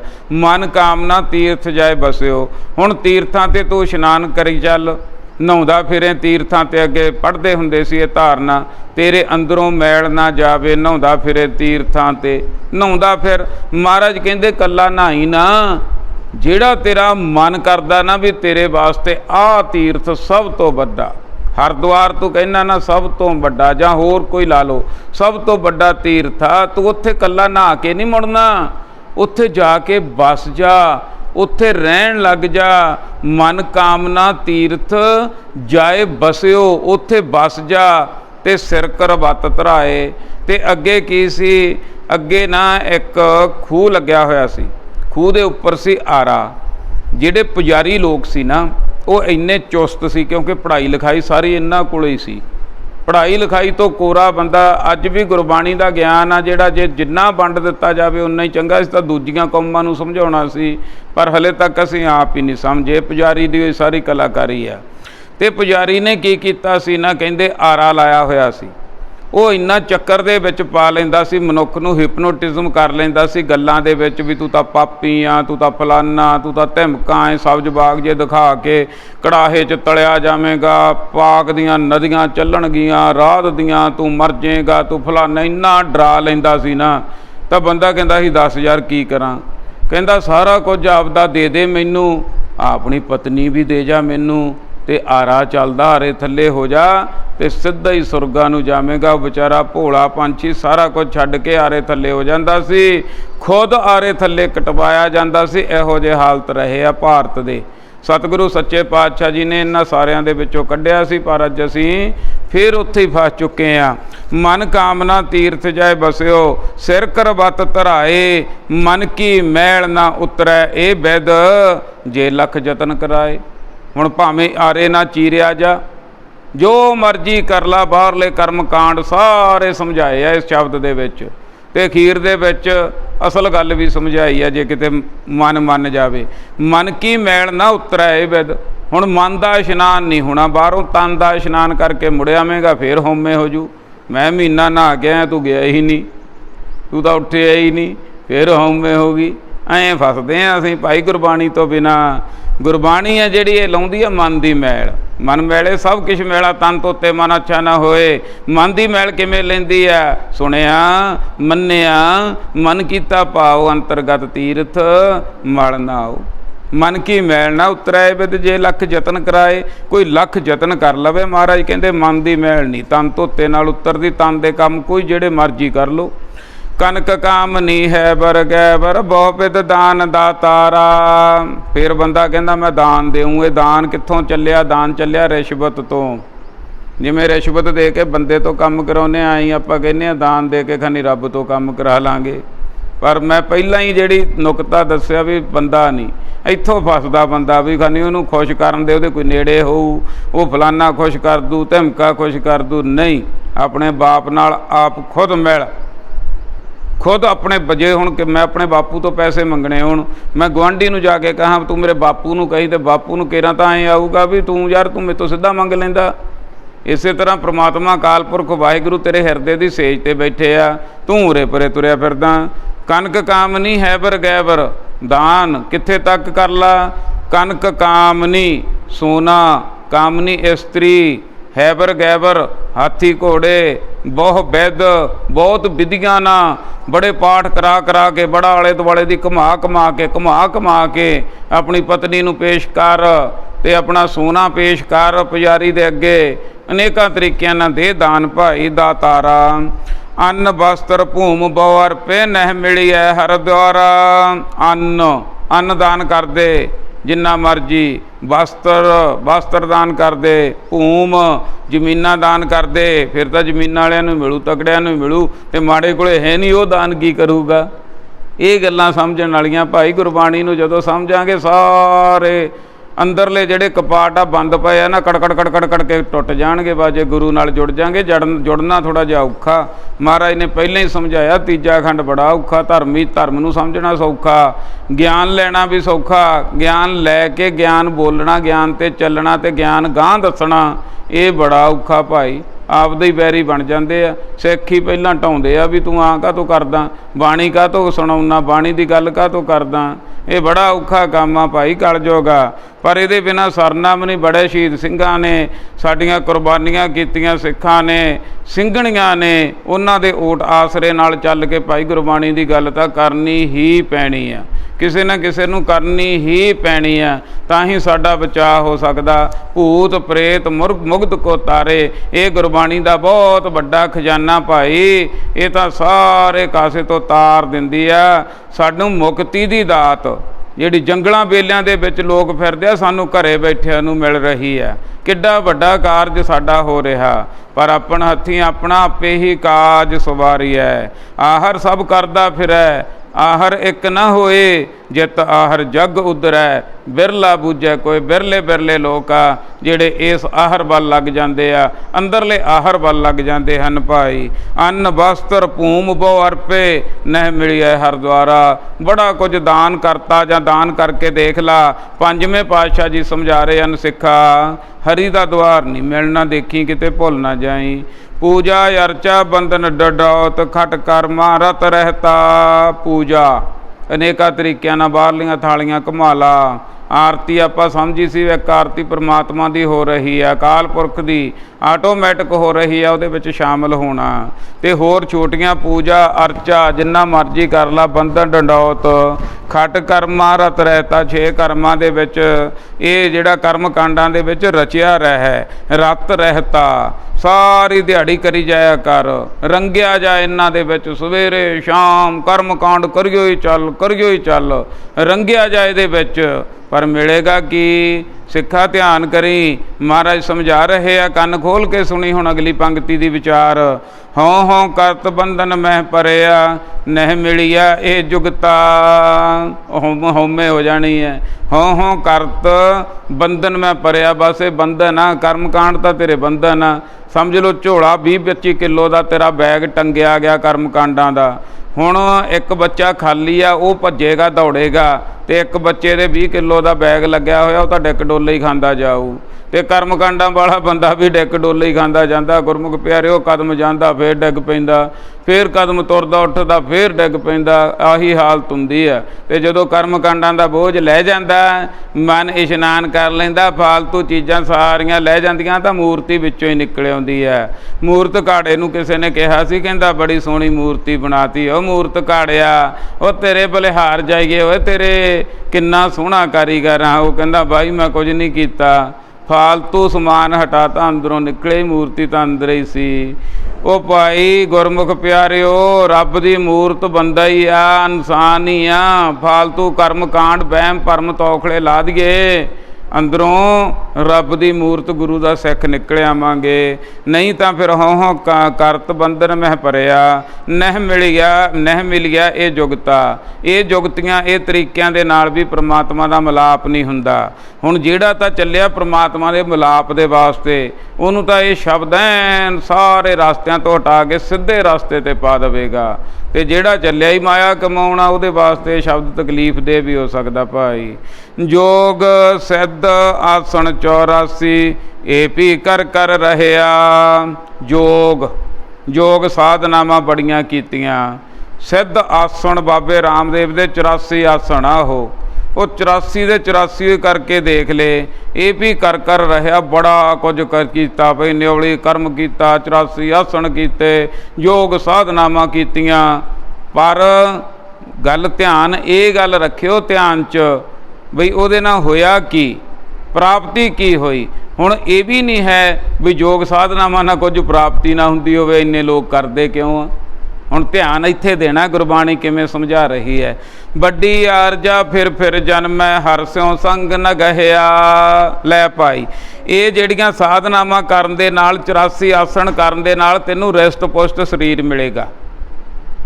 ਵੱਡੀ ਆਰਜਾ, ਤੇਰੀ ਉਮਰ ਲੰਮੀ ਹੋਏਗੀ, ਤੈਨੂੰ ਬਿਮਾਰੀ ਨਹੀਂ ਲੱਗੇਗੀ ਕੋਈ, ਤੇ ਤੈਨੂੰ ਆਪਣੀ ਉਮਰ ਭੋਗ ਕੇ ਮਰੇਗਾ। ਪਰ ਇੱਕ ਗੱਲ ਦਾ ਧਿਆਨ ਰੱਖੀ, ਪਰ ਤੇਰਾ ਕਾਰਜ ਨਹੀਂ ਹੋਇਆ ਜਿਹੜਾ ਕਰਨਾ ਆ।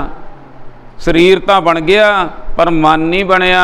ਸਰੀਰ ਨੂੰ ਖੁਰਾਕ ਤਾਂ ਦੇਤੀ, ਸਰੀਰ ਦੀ ਪ੍ਰੈਕਟਿਸ ਤਾਂ ਕਰਾ ਲਈ, ਸਰੀਰ ਤਾਂ ਤਕੜਾ ਕਰ ਲਿਆ, ਪਰ ਮਨ ਦੀ ਪ੍ਰੈਕਟਿਸ ਨਹੀਂ ਹੋਈ। ਧਿਆਨ ਰੱਖੀ, ਘਾਟੇ 'ਚ ਜਾਏਗਾ। ਗੁਰਬਾਣੀ ਪਹਿਲਾਂ ਹੀ ਸਮਝਾ ਰਹੀ ਹੈ। ਪੰਜਵੇਂ ਪਾਤਸ਼ਾਹ ਜੀ ਹਾਜ਼ਰ ਨਾਜ਼ਰ ਹੋ ਕੇ ਬਖਸ਼ਿਸ਼ ਕਰ ਰਹੇ ਹਨ ਕਿ ਵੱਡੀ ਆਰਜਾ, ਉਮਰ ਵੱਡੀ ਹੋ ਜੂ, ਮੰਨ ਲੈਂਦੇ ਆ, ਮੰਨਦੇ ਆ।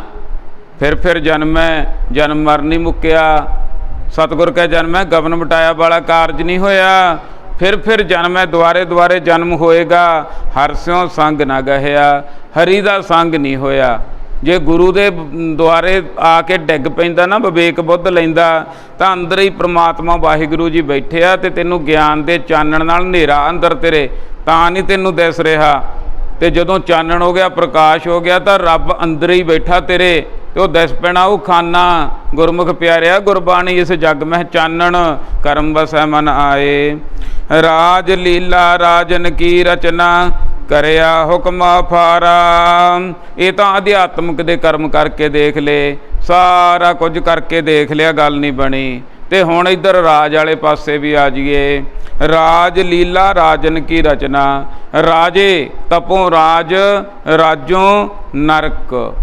ਤਪ ਕੀਤਿਆਂ ਤੋਂ ਰਾਜ ਮਿਲਦਾ, ਤੇ ਰਾਜ ਤੋਂ ਬਾਅਦ ਫਿਰ ਪਾਪ ਹੁੰਦੇ ਆ, ਤੇ ਫਿਰ ਨਰਕ ਪ੍ਰਾਪਤ ਹੁੰਦਾ। ਰਾਜ ਲੀਲਾ ਰਾਜਨ ਕੀ ਰਚਨਾ, ਕਰਿਆ ਹੁਕਮ ਅਫਾਰਾ। ਹੁਣ ਹੁਕਮ ਚੱਲਣ ਲੱਗ ਗਿਆ, ਰਾਜ ਚੱਲਣ ਲੱਗ ਗਿਆ, ਪੈਸਾ ਧੇਲਾ ਪ੍ਰਾਪਤ ਹੋ ਗਿਆ, ਤੇ ਹੁਣ ਜਿੱਧਰ ਨੂੰ ਉਂਗਲ ਕਰਦਾ ਲੋਕ ਡਰਦੇ ਹੀ ਮੰਨ ਜਾਂਦੇ ਆ ਗੱਲ। ਤੇ ਹੋਇਆ ਕੀ ਇਹਦੇ ਨਾਲ? ਸਗੋਂ ਅੰਦਰੋਂ ਅਫਾਰਾ ਹੋ ਗਿਆ। ਮਹਾਰਾਜ ਕਹਿੰਦੇ ਹਉਮੈ ਆ ਗਈ, ਨਾਮ ਤੋਂ ਵਾਂਝਾ ਹੋ ਗਿਆ। ਬਸ ਆਹ ਨੁਕਸਾਨ ਹੋਇਆ। ਸੇਜ ਸੋਹਣੀ ਚੰਦਨ ਚੋਆ, ਨਰਕ ਘੋਰ ਕਾ ਦੁਆਰਾ।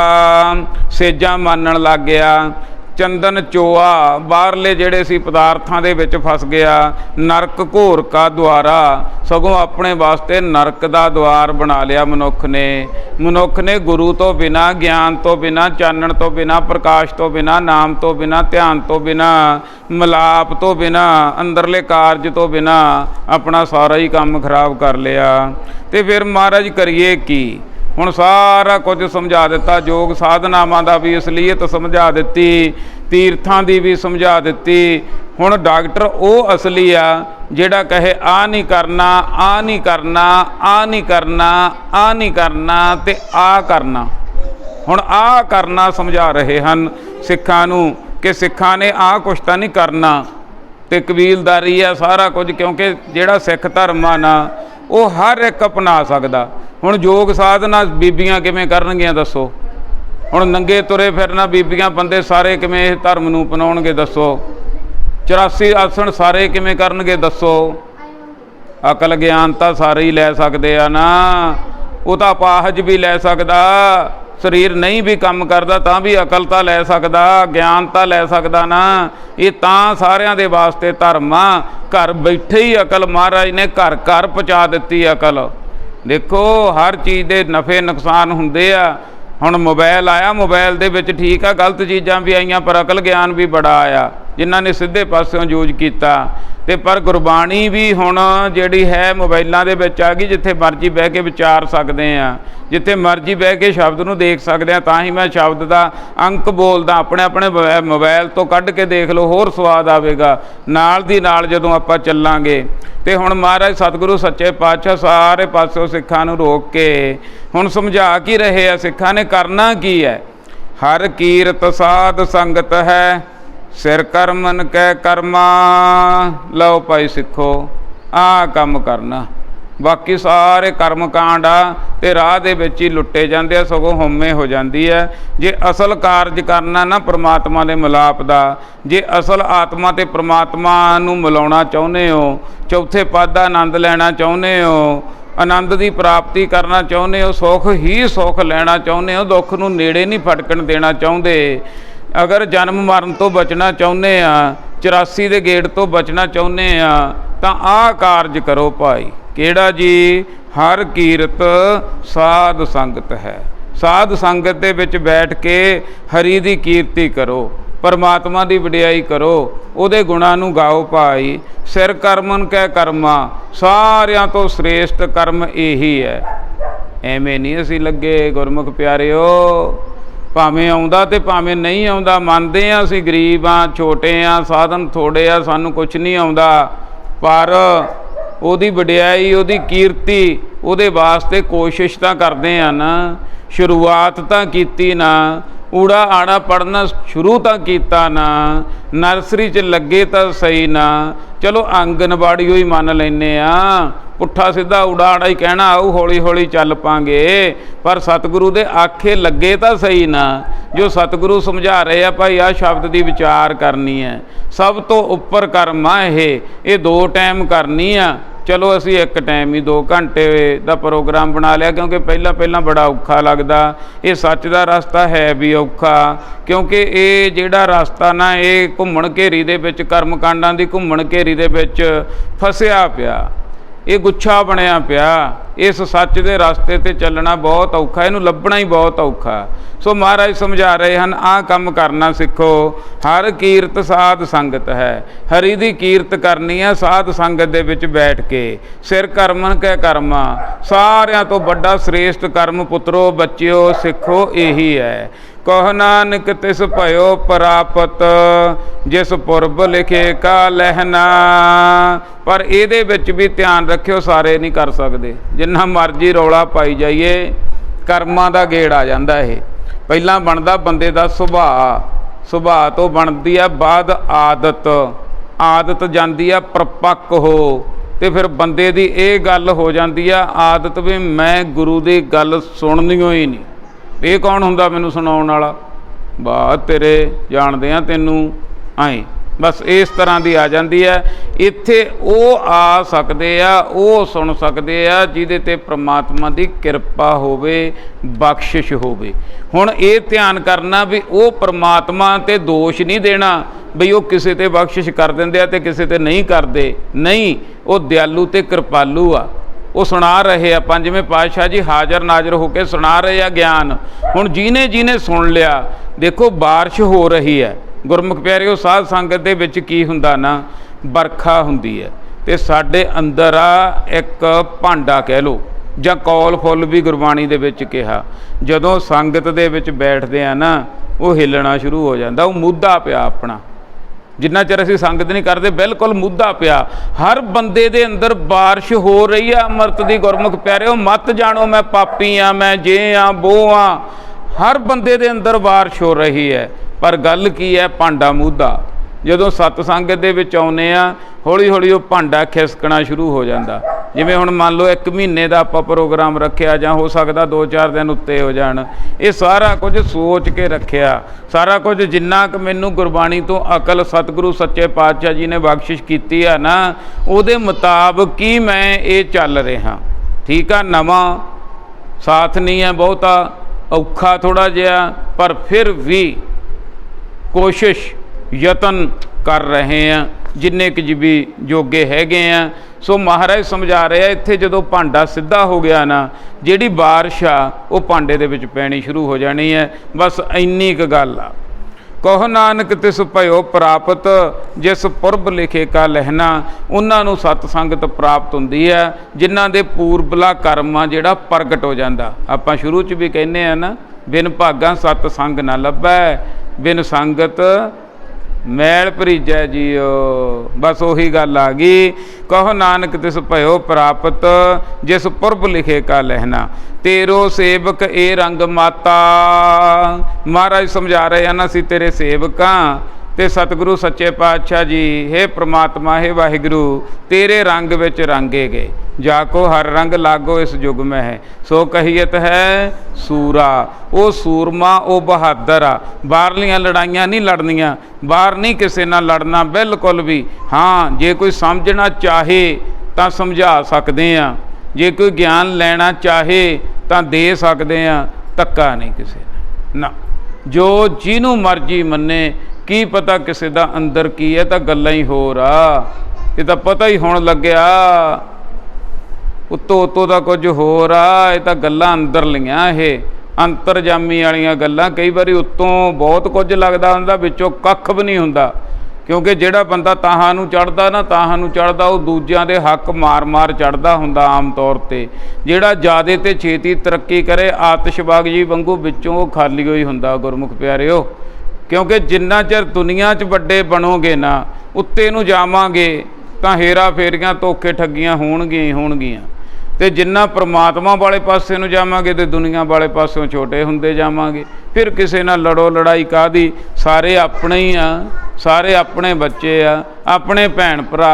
गुरबाणी ठीक आ, जिन्ना कि चिर जिन्ने कि महाराज ने बख्शिश कीती आ उन्ना क आपां गल कर दिन्ने आ। किसी दा भला हो सकदा भाई। चलो जे वड्डी गल जे बाहली नहीं आ, तो जिमें कहते किते अग लगी हुई सी, वो अग लगी हुई तो चिड़ी आवे चुंझ भर के एक सिड़ देवे तुपका। महात्मा पुरुष बैठे कहते चिड़िए एडी वड्डी अग लगी आ, तू कमली हुई आ, एक तुपके ना अग बुझू। कहती महात्मा पुरुषो तुसी तो हले बहुत पिछे फिरदे हो, मैं तो क्या तुसी पहुँचे हुए हो, होर साधना करो, होर अगे पहुँचो। महात्मा पुरुष कहन लगे कि ਇੱਥੇ तक पहुँचो। कहती जद वो परमात्मा कोलों आए आ ना, कल्ले आवे नानका ते सदे उठी जाए, उहदे सद्दा दिता ते उठ के उहदे कोले जाना सामने जिहदे कोलों आए आ, ते उन्हें लाइन च ला लेने आ। लाइन च ला के कहना भी अग लाउण वाले इधरले पासे हो जो, ते अग बुझाउण वाले इधरले पासे हो जो। महात्मा पुरुषा मैं अग बुझाउण वालियां दे विच आऊँगी, चिड़ी कहन लगी। महात्मा पुरुष ने फिर होर बंदगी करनी शुरू कर दी। इस तरह एक शब्द एक बोल ही कई बारी बंदे नूं देवता बना दिंदा। महाराज समझा रहे हैं, तेरो सेवक ये रंग माता, तेरा सेवक तां इस नाम दे रंग विच माता मतवाला। नाम खुमारी नानका चढ़ी रहे दिन रात। ये भी गुरमुख प्यारिओ करके देख लो बेशक दी। मेरी तो यह ना स्टाम ते लिखा लो भावें। ये तो बई एक बहुत बड़ा नशा गुरबाणी है ना जिहड़ी, वाकई नशा, नाम का नशा है। नाम खुमारी नानका चढ़ी रहे दिन रात, वाकई चढ़ जाती है बई। महाराज ने सच्चे पातशाह ने गुरबाणी का एक अखर भी झूठा नहीं। माते का अर्थ हुंदा मतवाला। जिहड़ा गुरु ग्रंथ साहिब जी का सेवक बन जाता, वो दुनिया वाले पासों मतवाला हो जाता, वो रंगिया जाता। वो गुरु ग्रंथ साहिब जी सच्चे पातशाह जी नूं बहुत ज़्यादा प्रेम करन लग जाता। ते जिस चीज़ नूं प्रेम करते हैं ना, उन्हों अखों ओले नहीं जरिया जा सकता गुरमुख प्यारिओ। ते जे गुरु ग्रंथ साहिब जी नूं प्रेम करते हैं तो हर समय गुरबाणी दे नाल सिख ने जुड़ना। जिवें मच्छी नहीं बचती पानी बिना, ते सिख ना बचे गुरबाणी बिना। तेरो सेवक ए रंग माता, तेरा सेवक जिहड़ा बन जाता वो इस नाम दे रंग विच रंगिया जाता ते मतवाला हो जाता है जी। भयो कृपाल दीन दुख भंजन, हर हर कीर्तन ए मन राता रहाओ दूजा। एक होर गुरमुख प्यारिओ नुकता समझ लीए। ਜਿਹੜੇ शब्द ਦੇ ਵਿੱਚ दो रहाऊ भी आ सकते आ, तीन रहाऊ भी आ सकते आ, चार रहाऊ भी आ सकते आ। जिथे दो रहाऊ आउण, क्योंकि आपां पहलां सिख के आए हैं ना, सिखंदरू आ सिख हाँ भी सेंट्रल आइडिया हुंदा। जे दो रहाऊ आ जाण फिर दो सेंट्रल आइडिया हो गए। नहीं, इत्थे गुरु सतगुरां ने बहुत बड़ा नुकता वरतिया गुरमुख प्यारिओ। पहली रहाऊ दे विच ध्यान नाल गुरबाणी पढ़िया करो, सवाल होवेगा। दूजी रहाऊ दे विच जवाब होवेगा। पहली रहाऊ केड़ी सी? प्यारे इन विद मिलन ना जाई, मैं किए कर्म अनेका। इत्थे सी भी ये विधियां ना मिलिया नहीं जाता। सवाल सी, मैं बहुत कर्म करके देख ले। हार परियो स्वामी के द्वारे दीजे बुद्ध विवेका रहाओ, कि हार के स्वामी दे द्वारे ते ढह पैना चाहिए कि सतगुरु सच्चे पातशाह मैनू विवेक बुद्ध दिओ। ਇਹ ਤਾਂ ਹੋ ਗਿਆ ਨਾ ਪਹਿਲੀ ਰਹਾਓ ਦਾ ਸਵਾਲ। ਹੁਣ ਅਖੀਰਲੀ ਰਹਾਓ ਦਾ ਜਵਾਬ ਦੇਖੋ। ਰਹਾਓ ਦੂਜਾ, ਤੇਰੋ ਸੇਵਕ ਇਹ ਰੰਗ ਮਾਤਾ। ਹੁਣ ਸਾਰੇ ਛੱਡ ਕੇ ਕਰਮ ਕਾਂਡ, ਤੀਰਥ ਤੂਰਥ ਸਾਰਾ ਕੁਝ ਛੱਡ ਕੇ ਧੰਨ ਸ੍ਰੀ ਗੁਰੂ ਗ੍ਰੰਥ ਸੱਚੇ ਪਾਤਸ਼ਾਹ ਜੀਓ, ਪੰਜਵੇਂ ਪਾਤਸ਼ਾਹ ਜੀ, ਮੈਂ ਬਣ ਗਿਆ ਤੇਰਾ ਸੇਵਕ। ਮੈਨੂੰ ਲੱਗ ਗਈ ਸਮਝ। ਅੱਜ ਤੱਕ ਤਾਂ ਮੈਂ ਬੇਵਕੂਫ ਸੀ, ਮਨਮੁਖ ਸੀ, ਬੜੇ ਪਾਸੇ ਜਾਂਦਾ ਸੀ, ਪਰ ਹੁਣ ਅੱਜ ਮੈਂ ਬਣ ਗਿਆ ਤੇਰਾ ਸੇਵਕ। ਤੇਰੀ ਗੁਰਬਾਣੀ ਦੀ ਵਿਚਾਰ ਦੀ ਪੈ ਗਈ ਮੈਨੂੰ ਸਮਝ। ਹੁਣ ਮੈਂ ਤਾਂ ਆਪ ਪ੍ਰਮਾਤਮਾ ਨੂੰ ਮਿਲਣਾ ਚਾਹੁੰਦਾ। ਮੈਂ ਤਾਂ ਆਪ ਦਾ ਜਿਹੜਾ 84 ਦਾ ਗੇੜ ਖਤਮ ਕਰਨਾ ਚਾਹੁੰਦਾ। ਮੈਂ ਤਾਂ ਆਪੇ ਆਨੰਦ ਲੈਣਾ ਚਾਹੁੰਦਾ, ਮਤਵਾਲਾ ਹੋਣਾ ਚਾਹੁੰਦਾ। ਤਾਂ ਆਓ ਭਾਈ, ਮਹਾਰਾਜ ਸਮਝਾ ਰਹੇ ਹਨ, ਭਇਓ ਕਿਰਪਾਲ ਦੀਨ ਦੁਖ ਭੰਜਨ। ਆਹ ਸ਼ਬਦ ਧਿਆਨ ਨਾਲ, ਭਇਓ ਕਿਰਪਾਲ, ਉਹਦੀ ਕਿਰਪਾ ਹੋ ਰਹੀ ਹੈ, ਉਹ ਕਿਰਪਾਲੂ ਹੈ, ਉਹ ਦਿਆਲੂ ਹੈ।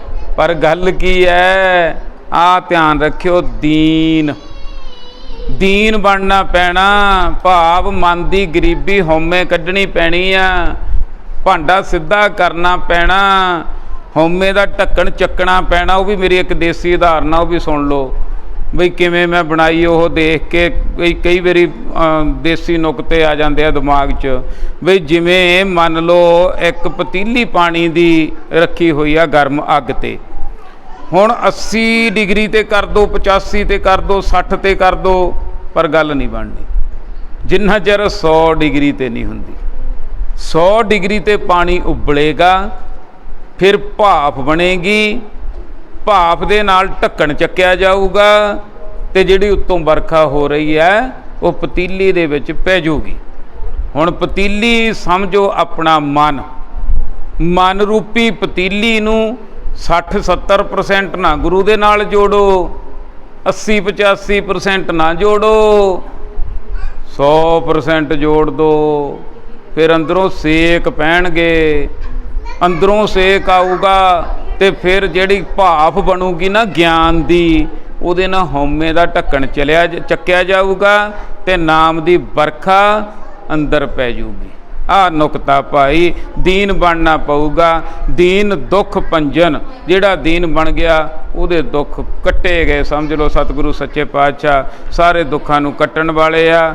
ਹਰ ਹਰ ਕੀਰਤਨ ਇਹ ਮਨ ਰਾਤਾ। ਰਹਾਉ ਦੂਜਾ, ਹਰੀ ਦੀ ਕੀਰਤੀ ਦੇ ਵਿੱਚ ਮੇਰਾ ਮਨ ਰੰਗਿਆ ਗਿਆ। ਚਾਹੇ ਕੀਰਤਨ ਕਰਨਾ ਆਉਂਦਾ ਤੇ ਚਾਹੇ ਨਹੀਂ ਆਉਂਦਾ, ਮਾੜਾ ਮੋਟਾ ਜਿੰਨਾ ਕੁ ਜਾਣਦੇ ਆ ਉਨਾ ਕੀ ਸਹੀ, ਤੇ ਬਿਨਾਂ ਬਾਜੇ ਢੋਲਕੀ ਤੋਂ ਵੀ ਕੀਰਤਨ ਹੋ ਜਾਂਦਾ। ਬਸ ਕੀਰਤਨ ਕਰਦਿਆਂ ਕਰਦਿਆਂ, ਜ਼ੁਬਾਨ ਕੀਰਤਨ ਕਰਦੀ ਕਰਦੀ, ਰਸਨਾ ਕੀਰਤਨ ਕਰਦੀ ਕਰਦੀ, ਕਿਤੇ ਮਨ ਕੀਰਤਨ ਕਰਨ ਲੱਗ ਜਾਵੇ ਤਾਂ ਸਾਰਾ ਕੁਝ ਹੀ ਪ੍ਰਾਪਤ ਹੋ ਸਕਦਾ।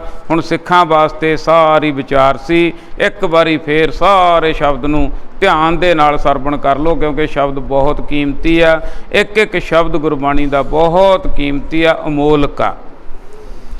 ਸੋਰਠ ਮਹੱਲਾ ਪੰਜਵਾਂ, ਘਰ ਦੂਜਾ, ਅਸ਼ਟਪਦੀਆਂ, ਏਕ ਓੰਕਾਰ ਸਤਿਗੁਰ ਪ੍ਰਸਾਦ। ਪਾਠ ਪੜਿਓ ਅਰ ਵੇਦ ਵਿਚਾਰਿਓ, ਨਿਬਲ ਭੁਯੰਗਮ ਸਾਧੇ। ਪੰਚ ਜਨਾ ਸਿਉ ਸੰਗ ਨਾ ਛੁਟਕਿਓ, ਅਧਿਕ ਆਹਾਂ ਬੁੱਧ ਬਾਧੇ। ਪਿਆਰੇ ਇਨ ਬਿਦ ਮਿਲਣ ਨਾ ਜਾਈ, ਮੈਂ ਕੀਏ ਕਰਮ ਅਨੇਕਾਂ। ਹਾਰ ਪਰਿਓ ਸੁਆਮੀ ਕੈ ਦੁਆਰੈ, ਦੀਜੈ ਬੁੱਧ ਵਿਵੇਕਾ। ਰਹਾਉ ਮੂਨ ਭਇਓ ਕਰਪਾਤੀ ਰਹਿਓ, ਨਗਨ ਫਿਰਿਓ ਬਨ ਮਾਹੀ। ਤਟ ਤੀਰਥ ਸਭ ਧਰਤੀ ਭਰਮਿਓ, ਦੁਬਦਾ ਛੁਟਕੈ ਨਾਹੀ। ਮਨ ਕਾਮਨਾ ਤੀਰਥ ਜਾਇ ਬਸਿਓ, ਸਿਰ ਕਰ ਬਤ ਤਰਾਏ। ਮਨ ਕੀ ਮੈਲ ਨਾ ਉਤਰੈ ਏ ਬਿਦ, ਜੇ ਲਖ ਜਤਨ ਕਰਾਏ। ਕਨਕ ਕਾਮਨੀ ਹੈ ਬਰ ਗੈਬਰ, ਬਹੁ ਬਿਦ ਦਾਨ ਦਾਤਾਰਾ। ਅੰਨ ਬਸਤਰ ਭੂਮ ਬਹੁ ਅਰਪੇ, ਨਹਿ ਮਿਲੀਐ ਹਰ ਦੁਆਰਾ।